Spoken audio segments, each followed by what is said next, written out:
오늘 말씀은 기서 1장. 이 욥이라는 성경을 기록한 배경은 사실은 정확하지는 않지만 이제 성경 기자들이 이것이 족장 시대다. 그러면 족장 시대가 언제냐? 바로 아브라함 시대예요. 족장 시대는. 그러면 이 족장 시대 한 아브라함의 역사는 우리가 창세기를 통해서 아브라함의 그 하나님 부르시고 너를 어떻게 보면 복의 근원으로 그리고 너의 자녀가 큰 민족이 될 것이다. 이런 약속, 거대한 어떤 약속들이 있었다면 이 욥이라는 인물은 사실 오늘 우리가 1장 1절을 읽었지만 그의 위에 뭐 누구의 아들인지도 몰라요. 그냥 한 욥이라는 사람이 나오는 거예요. 그런데 이 욥이라는 인물을 보면 에스겔에서 14장 14절에도 욥이라는 이 이름이 그때 딱 한번 나오기는 하거든요. 욥이 어떤 사람이나. 근데 거기에서 욥이라는 사람 우리 한번 보겠어요. 에스겔서 14장 14절. 여러분이 눈으로 확인하는 게 오히려 훨씬 나을 것 같아요. 14장 14절. 그런 그리고 우수 땅이라는 곳은 또 이방인들이 사는 시대고, 그럼 아브라함의 시대라면 사실 하나님을 알 수 있는 어떤 그런 기회가 없는 그런 시대라고 여러분이 생각을 한다면 이 하나님의 은혜 안에는 여러분 아브라함 같이 이렇게 직접 이렇게 부르시는 사람도 있지만 욥과 같이 그렇게 성결하게 또 하나님을 찾고 믿음 안에 선 사람도 있다는 것을 우리는 발견할 수 있어요. 우리 에스겔서 14장 14절 시작. 비록 노아, 다니엘, 욥 이 세 사람이 거기에 있을지라도 그들은 자기의 공의로 자기의 생명만 건지라나 주 여호와의 말이니라. 아멘. 여기서 누구랑 비교가 되냐? 노아랑 다니엘, 욥 이 같은 레벨로 지금 성경은 말하고 있어요. 여러분 노아, 다니엘, 욥 노아라는 그 인물도 하나님이 온 땅을 심판하실 때 유일하게 노아의 한 가정을 살려요. 그렇게 노아라는 인물을 말씀을 할 때도 그는 세상에서 정말 온유한 자다 이렇게 얘기해요. 정직한 자다 그렇게 말씀하셨고, 이 다니엘이라는 사람 역시도 여러분 그 이방 나라의 포로로 갔을 때 그가 뜻을 정하고 하나님 앞에 정말 하루에 3번씩 주님 앞에 절하면서 예배하면서 정말 자기의 믿음을 지켰던 사람이었어요. 근데 오늘 이 욥도 거기에 같은 반열에 올라가고 있다는 걸 본다면 욥의 믿음은 하나님의 보시기에 정말 순전하고 아름다운 믿음이라는 거, 그것을 오늘 1장 1절에 바로 들어가요.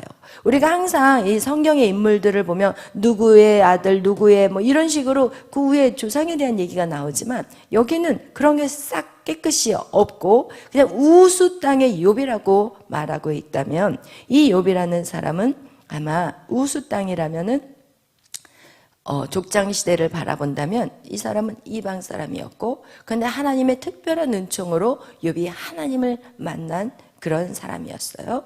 그리고 그는 어떻게 불리는 사람이었냐? 읽어보겠어요. 1장 1절. 우수 땅에 욥이라 불리는 사람이 있었는데 그 사람은 온전하고 정직하여 하나님을 경외하며 악에서 떠난 자더라. 아멘. 할렐루야. 여러분 그 사람은 온전하고 정직하다 이렇게 표현하고 하나님을 경외하는 자라는 거예요. 여러분 이 땅에서 완전한 사람이 있을까요? 절대 없어요. 절대 없어요. 그러나 하나님 우리가 완전하다고 해서 우리를 완벽하다고 해서 우리를 온전하고 정직하다고 말하지는 않으실 거예요. 하나님은 우리가 연약하지만 하나님을 경외하기 때문에 우리를 하나님이 악에서 떠난 자라고 우리에게 칭해 주신다는 거예요. 그런데 그런 그에게 아들이 7과 딸 3이 있었고, 이 얘기는 자녀가 많다는 것은 그 당시에는요 자녀가 많은 게 하나님 앞에 축복이었어요. 오늘날은 막 자녀를 안 낳으려고 하고 그냥 막 그렇게 살아가고 있지만 여러분 그 당시에 자녀가 없는 것이 부끄러움이었던 거예요. 그런데 그 아이들이 지금 10명이나 된다는 거, 그것은 하나님에게 정말 그렇게 온전하고 정직하게 살아가는 그의 삶에는 당연히 잘 살 수밖에 없다는 것을 또한 성경 우리에게 보여주고 있고, 우리 3절 읽겠어요. 그의 소유물은 양이 7,000마리요 낙타가 3,000마리요 소가 500결이요 암나귀가 500마리이며 종도 많이 있었으니 이 사람은 동방 사람 중에 가장 훌륭한 자라. 아멘.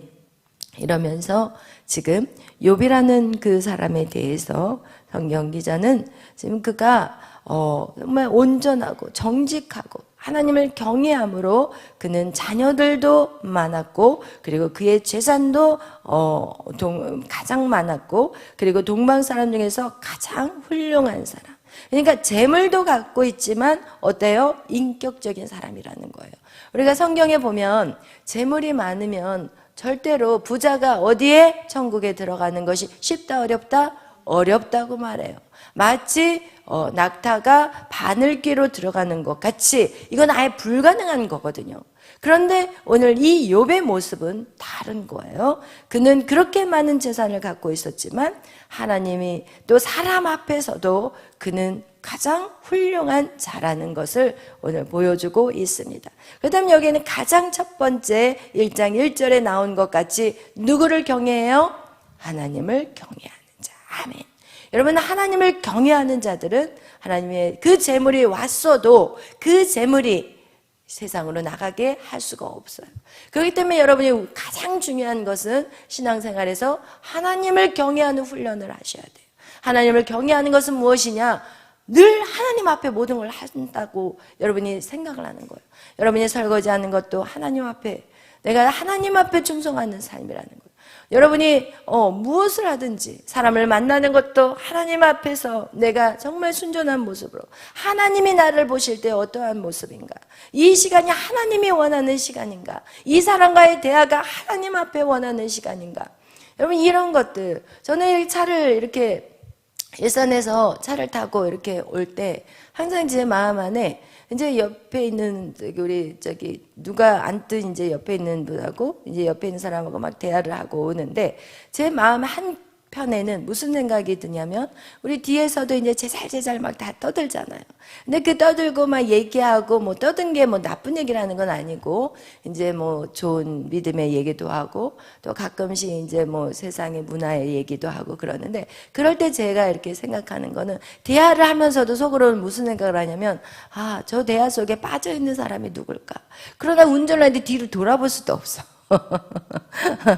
운전을 하는데 좀 뒤를 돌아봐서 좀 누가 지금 그 대화 속에 같이 정말 섞여가지고 제잘거리지 못하고 그냥 창밖을 내다본다든지 아니면 막 눈을 감고 그냥 이 피곤해, 왜 이렇게 늦게 이렇게 하는, 집에 가야 되는 거야 막 이러면서 이 입에 이렇게 나와 있는지 이거 어떻게 발견이 안 돼요. 그런데 제 속으로 한켠에는 좀 대화 안 하고 좀 우두커니 있는 사람한테 좀 대화의 거리를 어때? 너는 어땠어? 너는 그래 어떻게 이렇게 하고 있으면 얼마나 좋을까? 막 이런 생각들을 사실은 하면서 운전을 하고 와요.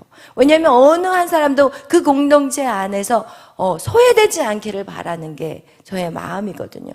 사실 우리가 대화를 하고 저 사람하고 나하고 너무 얘기를 하면 막 잘 맞고 그냥 재밌고 막 즐거운데 그렇게 즐거운 그 가운데 그 안에서도 누군가는 그 시간이 너무 이방인같이 느껴지는 사람들이 있다는 거예요. 정말 하나님을 경외하는 사람은 여러분 내가 즐거운 얘기, 내가 막 수많은 얘기를 펼쳐내는 것보다 지금 말하지 않는 그 누군가가 말을 할 수 있는 기회를 주는 거, 이것이 진짜 저는 하나님을 경외하는 삶이라고 생각해요. 그래서 우리는 늘 깨어있을 수밖에 없는 게 늘 깨어서 워치해야 되는 거예요.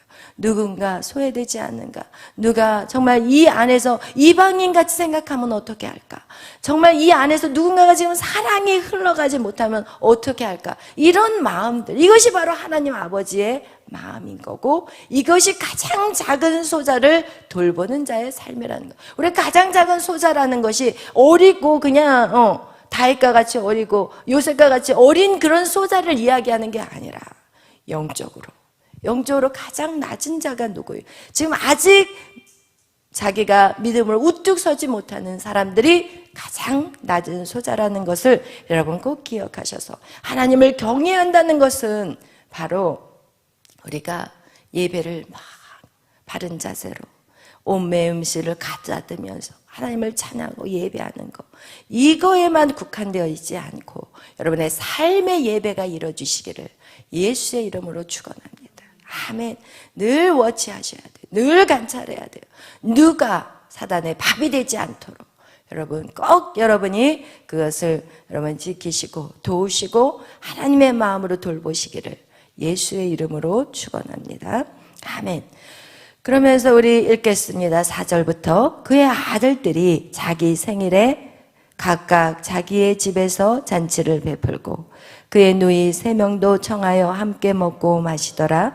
그들이 차례대로 잔치를 끝내며 욥이 그들을 불러다가 성결하게 하되 아침에 일어나서 그들의 명수대로 번제를 드렸으니 이는 욥이 말하기를 혹시 내 아들들이 죄를 범하여 마음으로 하나님을 욕되게 하였을까 함이라. 욥의 행위가 항상 이러하였더라. 아멘. 여러분, 이렇게 이제 10명의 자녀들이, 여러분 여기에서는 그의 아들들이 자기 생일에 각각 자기 집에서 잔치를 베풀고 그렇게 함께 먹고 마셨는데, 욥이 그들의 삶을 어떻게 계속해서 이끌어가냐면 잔치를 끝난 다음에 그들을 불러다가 성결하게 하는 그런 예식을 취한다는 거예요. 그들의 명수대로 하나님 앞에 번제를 드려요. 번제는 죄를 사는, 그래서 그 양을 잡아서 그들의 죄 대신 하나님 앞에 드려지는 그런 일들을 이 아버지인 욥이 하고 있다는 것을 보고 있습니다. 그 얘기는 무엇인가? 자신의 그 모든 맡겨진 일들의 자녀들, 여러분 자녀는요 하나님의 유업이요 기업이에요. 그래서 내가 하나님의 유업을 어떻게 이끌어 가느냐, 이거는 우리의 삶에 굉장히 중요한 거고, 어떻게 보면은 부모에게 첫 번째로 가장 중요한 게 자녀들이라는 것입니다. 그래서 이 욥은 자기의 신앙만 온전하고 정직하고 하나님을 경외하는 삶이 아니라 자기에게 속해 있는 모든 사람들, 그런 사람들까지도 어떻게 하느냐? 성결하게 하고 그들이 죄를 짓지 않도록 열심히 도왔다는 것을 오늘 성경 우리에게 보여주고 있는 거예요. 아멘. 여러분, 내 믿음 하나 지키기 위한 인생을 살아가서는 절대 안 돼요. 다른 사람이 죄 가운데 살지 않도록 여러분은 부지런히 그들을 돕고 그들의 잘못들이 있다면 회개하는 것들을 훈련을 시켜야 돼요. 근데 우리는 이 회개를 시키는 게 사실 쉽지 않거든요. 왜냐하면 거꾸로운 얘기 하기 싫거든요. 가서 이런 부분 하나 앞에 회개, 이거 이렇게 해서 이렇게 하세요, 이거 이렇게 하세요 라는 말을 사실 여러분 막상 여러분이 한번 해보려고 해보세요. 쉽지 않아요. 그리고 사실 그런 말을 하고 난 다음에 거기에서 사단이 딱 침투해버리면 시험 들어서 나가버리거든요. 그런데 그것을 해결하지 않으면 이 사람의 믿음이 절대 성장하지 않는다면 여러분 그걸 얘기해야 될까요? 말아야 될까요? 해야 돼요. 그렇게 해야 될 때가 있어요. 저도 그게 고통스럽고, 그것을 하면 이 사람이 나간다는 걸 아는데도 어떻게 해야 될까요? 할 때가 있어요. 그리고 결국은 한 가정이 몽땅 나가버리더라고요. 그리고 저를 이상한 목사라고 얘기하더라고요. 저한테 문자가 왔는데, 목사님이 너무 이상해서 목사님을 따를 수가 없어요. 우리 아이들도 보낼 수가 없어요. 그래서 제가 네, 알겠습니다. 왜? 그 얘기를 하면 분명히 나갈 것 같았거든요. 그래서 정말 하기 싫었거든요. 왜? 나가는 거 누가 좋아하겠어요? 어느 목회자가 나가는 걸 좋아하겠냐고요. 그러나 그것을 모르면 그 사람은 평생 그 문제가 3가지 문제가 걸려 있는데 그 문제가 해결이 될 수가 없는 거예요. 저한테 기도를 해달라고 그러는데 이거는 이 문제가 해결되지 않고는 이 기도가 해봤자 소용이 없는 기도예요. 우리는 해봤자 소용없는 기도들을 수만 번을 하고 있어요. 회개하지 않고 돌이키지 않고 기도하면 응답이 올까요? 안 와요. 근데 그걸 기도를 부탁을 하는데 그걸 제가 양심 있는 목회자가 어떻게 숫자 채우겠다고 그냥 입 다물고 있냐고요. 그래서 제가 그냥 하나님 저에게 주신 마음들, 기도하다가 저한테 주신 그 모든 마음들을 그냥 리스트를 써가지고 딱 드렸어요. 그런데 결국 어떻게 해요? 나가셨어요. 그래서 저는 이상한 사람이 되었어요. 그러나 저는 사람에게 이상한 사람이 되든 말든 상관없어요. 왜? 하나님이 나를 충성된 종아, 할렐루야. 저는 하나님 앞에 충성되고 싶지. 사람 앞에서 잘 보이고 샤바샤바 비유 맞추고 저 그렇게 안 살고 못 살아요. 그렇게 살 수도 없어요. 왜? 영혼을 사랑한다면. 정말 아이가 잘못된 길을 가는데 자녀들을 그냥 놔둘 수 있어요? 안 돼요. 죽기 살기로 싸워야 되는 거예요. 그들을 사랑하지만, 인정하고 용납하지만, 제가 그래서 에스더하고 죽기까지 싸우다가 결국은 핸드폰을 반납받고 할렐루야. 핸드폰이 왔다고 해서 지금도 이런 어떤 어려움이 없는 게 아니지만, 그러나 여러분, 그렇다고 해서 제가 에스더를 미워하고 걷어내고 이런 거는 아니에요. 그 아이를 용납하고 사랑하니까 잘못된 것들을 고쳐주는 것, 이것이 바로 사랑인 거예요. 할렐루야. 여러분 이렇게 또 읽겠어요. 6절. 하루는 하나님의 아들들이 와서 여호와 앞에 섰고 사단도 그들 가운데 온지라. 여호와께서 사단에게 이르시되 네가 어디서 왔느냐? 사단이 여호와께 대답하여 이르되 땅을 두루 돌아 여기저기 다녀왔나이다. 여호와께서 사단에게 이르시되 내가 내 종 욥을 주의하여 보았느냐? 그와 같이 온전하고 정직하여 하나님을 경외하며 악에서 떠난 자는 세상에 없느니라. 아멘. 여러분 이렇게 하늘에서는 천상회의가 있어요. 거기에는 하나님의 아들인 거룩한 천사들도 있지만 사단도 그곳에 들어갈 수 있다는 거예요.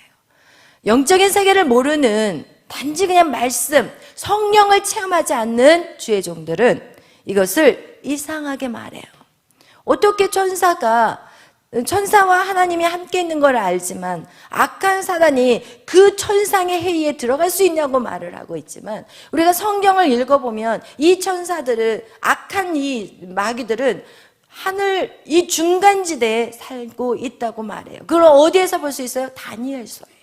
다니엘이 21일의 기도를 하는데 하나님이 기도를 딱 듣는 순간 바로 첫날에 응답을 주셨는데, 그 응답을 가지고 내려가는데 누가 막아버려요? 사단이 막아버려요. 어떻게, 언제까지? 거의 21일 마지막 그 시간까지 사단이 거기에서 그 응답을 못 갖고 내려가도록, 그 응답이 안 되도록 막아버렸다는 내용이 성경에 나와 있어요. 성경을 모르니까 헛소리를 하니까 성도들이 헷갈리고, 제대로 된 진리도 모르는 채 평생 살다가 죽게 만드는 이 악한 행위들을 주의 종들이 하고 있는 거예요. 여러분, 중간지대에서 천사들이, 악한 영들이 거기에서 더 이상 하나님의 응답이 내려가지 못하도록 그리고 막고 있다는 거예요. 그 얘기는 무엇이냐? 이 악한 영들은 하나님이 허락을 하셨어요. 위로도 아래도 늘 돌아다닐 수 있게. 그러니까 여기에서 오늘 또 사단은 뭐라고 얘기해? 온 땅을 두루 여기저기 다녀왔다고 얘기하고 있잖아요. 그 얘기는 또 우리는 깨달아야 될 것은 뭐냐? 하나님이 사단조차도 주관하고 있다는 것을 아셔야 돼요. 하나님은 천사들만 주관하는 게 아니라 악한 영들을 가지고도 주관하는 거예요. 여러분, 악한 사단의 그것에 대해서 하나님이 무적행위로 들어가기 전까지 하나님이 악한 사단을 사용하셔요. 그래서 그 악한 사단을 통해서 하나님의 자녀들을 뭐 하기를 원할까요? 훈련시키기 위해서. 선악과 사건에 우리가 그것을 이미 받아들여 버렸기 때문에 하나님이 처음부터 악한 사단을 인간을 훈련시키기 위해서 준비하신 게 아니라, 어떻게 보면 인간이 그걸 받아들임으로 말미암아 인간 스스로 선택한 길이에요, 솔직히 표현한다면. 그런데 하나님은 이 악한 영 사단도 하나님의 주권 안에 있다는 것을 기억하신다면, 여러분이 사단을 두려워할 필요 있을까요? 없어요. 근데 오늘날 이 어둠의 악한 영들을 두려워하는 사람들이 너무 많아요. 여러분이 무시하면 돼. 그들이 무엇을 악한 생각들, 악한 어떤 두려움을 줄 때 여러분이 무시해버리면 그 사단은 아무런 힘이 없는데, 여러분이 그것을 인정하고 자꾸 그 두려움을 여러분 걸로 만들기 때문에 사단의 권세를 키워가는 거예요. 여러분이 자꾸 미워하고 시기하면요, 여러분은 사단의 권세를 키워주는 거예요. 그러나 여러분이 사랑하고 용서하고 용납해버리면 사단의 권세는 어때요? 힘이 확 줄어들어가지고 쥐새끼가 돼. 그러나 여러분이 그들이 기뻐하는 미움과 자신의 욕망과 절제하지 않는 어떤 쾌락들을 여러분이 자꾸 쫓아가면은 여러분 그 쥐새끼가 뭐가 되는지 아세요? 호랑이가 돼. 그래서 여러분, 자기가 인정하는 것에 그냥 먹혀버린다는 것을 기억하시기를 바라요. 여러분이 성령을 구하고 성령을 추구하고 성령의 힘을 길러준다는 것은 하나님의 말씀에 순종하는 거예요. 오늘도 여러분은 이제 일터에 나가서 일을 할 때 여러분 안에 오는 두려움들이 있어요. 그러나 그 두려움은 이루어지지 않는 두려움들이에요. 여러분이 그 두려움 안에 묶여 있으면 여러분은 자유할 수가 없어요. 여러분 직장 생활할 때도 여러분 안에 누가 계세요? 주님이 계시거든요. 이 주님이 계시는 사람들은 모든 것들이 무에서 유를 창조할 수 있어요. 여러분, 그래서 오늘날에도 하나님을 믿지 않아도 무에서 유를 창조하는 사람들이 있잖아요. 자기 의지로. 그러나 중요한 것은 그건 오래가지 못하고 그것은 결국은 끝이 별로 좋지 않지만, 여러분, 우리에게는 하나님의 영이 있기 때문에 여러분은 무엇이든지 할 수 있어요. 오직 못하는 이유가 있다면, 여러분 스스로 못한다, 안 된다, 나는 내 안에 이 작은 나 때문에 그것을 한계를 두는 것임을 여러분 꼭 기억하시기를 바라요. 여러분, 이렇게 사단을 하나님의 주권 안에, 하나님 안에 있기 때문에 여러분이 정말 두려워할 것은 누구예요? 하나님을 경외하는 거예요. 아멘. 그러면서 이 하나님께서 그 사단에게 말하는 거예요. 여기 보세요. 온전하고 정직하여 하나님을 경외하며 악에서 떠난 자가 세상에 없다고 하면서 누구를 자랑해요? 욥을 자랑하고 있어요. 오늘도 그 천상에 의해서 하나님 그 누군가를 자랑하고 있을 거예요. 그 한 사람이 여러분이 되시기를 바라요. 아멘. 우리는 하나님이 자랑하는 자가 돼야지. 세상의 것들, 세상의 그 누구도 나를 몰라줘도 괜찮고 무시해도 괜찮고 나를 없는 사람 취급해도 괜찮아요. 그러나 우리는 세상의 사람들이 나를 없는 사람 취급하고 나를 무시하면 거기에 그냥 꽂혀가지고 얼마나 고통스럽게 괴롭게 사냐고요. 근데 하나님은 나를 어떻게 생각하는지 관심조차도 없어. 지금 하나님이 나를 어떻게 생각하는지, 주님을 만났을 때 내가 자랑할 것이, 내가 주님 저 이렇게 하고 왔어요, 저 이런 수고하고 왔어요, 내놓을 것이 있는지. 여러분, 우리 이거를 준비하는 슬기로운 처녀들이 되시기를 바라요. 아멘. 슬기로운 처녀. 아멘. 자꾸 사단은 우리를 혼란스럽게 만들고 어지럽게 만들지만, 여러분, 내가 주님 앞에 내어놓을 것이 무엇인지 그것을 늘 하루의 삶에 묵상하시기를 바라요. 그리고 주님의 마음이 나를 통해 누구를 도와야 되는지, 항상 이것이 우리에게 정말 하나님을 경외하는, 온전하고 정직한 하나님을 경외한 자라는 것을 여러분 꼭 기억하시기를 바라요. 우리 9절부터 읽겠어요. 사단이 여호와께 대답하여 이르되 욥이 어찌 까닭없이 하나님을 경외하리까? 주께서 그와 그의 집과 그의 모든 소유물을 울타리로 두르심 때문이 아니니까? 주께서 그의 손으로 하는 바를 복되게 하사 그의 소유물이 땅에 넘치게 하였음이니이다. 이제 주의 손을 펴서 그의 모든 소유를 취소서. 그리하시면 틀림없이 주를 향하여 욕하지 않겠나이까? 여호와께서 사단에게 이르시되 내가 그의 소유물을 다 내 손에 맡기노라. 다만 그의 몸에는 내 손을 대지 말지니라. 사단이 곧 여호와 앞에서 물러가니라. 아멘. 여러분, 이렇게 사단은 뭐 하는 자예요? 우리를 참소하는 자예요. 여러분, 그래서 우리가 거룩하게 살아야 돼요. 그래서 우리가 정직하게 살아야 돼요. 하나님, 얘를 왜 도와줘야 돼요? 왜 얘에게 강한 손을 펼치셔요? 얘가 지금 한 게 뭐 있어요? 얘 지금 2주 타고 이렇게 해서 맨날 핸드폰 붙잡고 핸드폰 갖고 살고 있는데 얘에게 왜 무슨 은혜를 주시려고 해요? 하나님, 얘 교회도 제대로 들락날락 하고 있는데 얘에게 무슨 은혜를 베풀어 주세요? 이런 식으로 사단이 참소를 해. 하나님은 여러분에게 다 해주고 싶은데 하나님의 공의 때문에, 하나님의 정의 때문에 그 일들에 손을 뻗칠 수가 없는 거예요. 그럴 때 여러분, 어떤 일들이 이렇지나, 그런데 여러분 또 이런 경우들이 있어요. 우리에게 이렇게 욥이라는 그 인물은 사실은 참수할 거리가 하나도 없어요. 우리 여기 욥기에서 보면은 그는 하나님을 경외하고 온전하고 정직해. 그는 사실 참수할 게 하나도 없는데 사실은 이 사단의 그 참소에 하나님은 반응을 하고 있어요. 왜 반응할까요? 하나님은 지금 갖고 있는 그 욥의 믿음보다 더 큰 믿음을 선물로 주고 싶은 거예요. 아멘. 하나님은 지금의 그 믿음보다 여러분을 더 세우기를 원하시기 때문에 우리에게 고난을 준다는 거예요. 그래서 고난이라는 것은 우리가 죄를 저질러서도 고난을 받지만 우리를 정말 우리 안에 있는 모든 더러운 것들을 뽑아내기 위해서 그 고난이라는 것들을 통해서 풀무불에 집어넣어서 금을 연단하는 그런 고난도 있지만, 여러분이 정말 정직하게 살고 하나님을 경외하면서 사는데 여러분에게 오는 고난은 여러분을 레벨업 시킨다는 거예요. 여러분을 더 믿음의 장군으로 세우기를 원한다는 거예요. 그래서 고난을 받은 성경의 인물들이 얼마나 많아요. 누구예요? 요셉도 그랬고요. 다니엘도 그랬어요. 다니엘도 어때요? 그렇게 하루에 3번 기도했는데 어디를 들어가요? 사자굴에 들어가요. 여러분, 그래서 우리에게 오는 고난은 다 너무너무 중요한 거예요. 우리의 죄악을 떨쳐내는 거, 뽑아내는데도 고난이 사용되고, 그 다음 또 올라가서 우리의 믿음을 더욱더 강하게 하기 위해서, 하나님의 얼굴을 보게 하기 위해서 우리를 고난을 주신다는 것도 여러분 기억하시기를 바랍니다. 그래서 결국은 하나님이 이 사단에게 허락해요.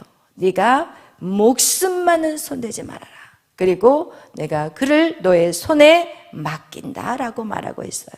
여러분, 성경에 보면 우리가 하나님은 선하세요. 하나님은 선하시고 하나님은 절대로 하나님 안에서 악이 나오지 않아요. 누구를 통해서? 사단을 통해서 악이 나가고, 사단을 통해서 질병이 나가고, 사단을 통해서 가정에 어려움이 생기고, 이 세상에 재앙이 생기고, 이 모든 것은 누구의 손에서? 사단의 손에서 나가요. 근데 그것을 허락하신 이는 여호와 하나님이시긴 하지만 이 모든 것들이 하나님이 사단을 사용해서 하나님의 백성들을 훈련해서 하나님의 성품으로 어떻게 멋있게 만들게 하기 위해서 여러분을 단련하신다는 것을 성경은 우리에게 말씀하고 있는 거예요. 중요한 것은 무엇이냐? 여러분을 가장 멋지게, 가장 아름답게, 가장 영화롭게 여러분을 세워가는, 그것이 하나님의 또 하나의 계획이라는 거예요. 아멘. 그렇게 멋진 여러분으로 성장되시기를 예수의 이름으로 축원합니다.